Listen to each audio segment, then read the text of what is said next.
The Adventures of Pinocchio by Carlo Collodi. Chapter 2. In that very instant, a loud knock sounded on the door. "Come in," said the carpenter, not having an atom of strength left with which to stand up.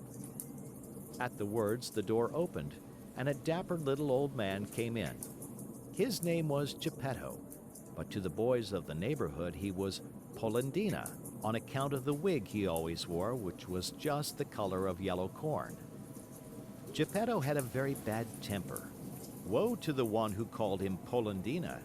He became as wild as a beast, and no one could soothe him. "Good day, Mastro Antonio," said Geppetto. "What are you doing on the floor?" "I am teaching the ants their ABCs. "Good luck to you." "What brought you here, friend Geppetto?" "My legs. And it may flatter you to know, Mastro Antonio, that I have come to you to beg for a favor."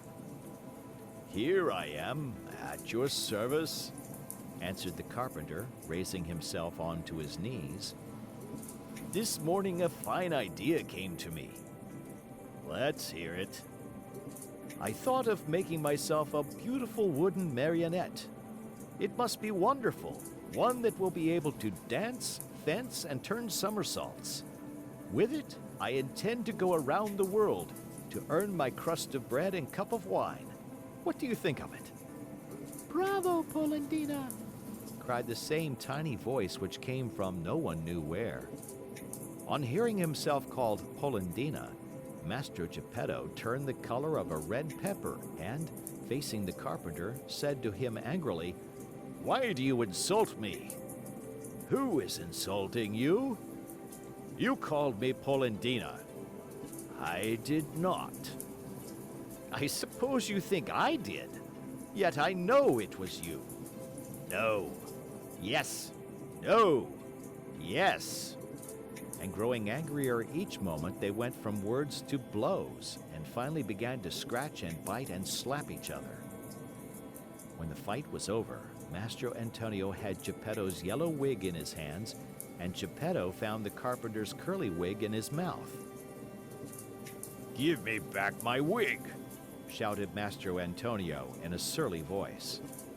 "You return mine and we'll be friends." The two little old men, each with his own wig back on his own head, shook hands and swore to be good friends for the rest of their lives. "Well then, Mastro Geppetto," said the carpenter, to show he bore him no ill will, "what is it you want?" "I want a piece of wood to make a marionette. Will you give it to me?" Mastro Antonio, very glad indeed, went immediately to his bench to get the piece of wood which had frightened him so much. But as he was about to give it to his friend, with a violent jerk it slipped out of his hands and hit against poor Geppetto's thin legs. "Ah! Is this the gentle way, Mastro Antonio, in which you make your gifts? You have made me almost lame." "I swear to you I did not do it." "It was I, of course." "It's the fault of this piece of wood." "You're right, but remember you were the one to throw it at my legs." "I did not throw it." "Liar!" "Geppetto, do not insult me or I shall call you Polendina." "Idiot." "Polendina? Donkey? Polendina? Ugly monkey? Polendina?"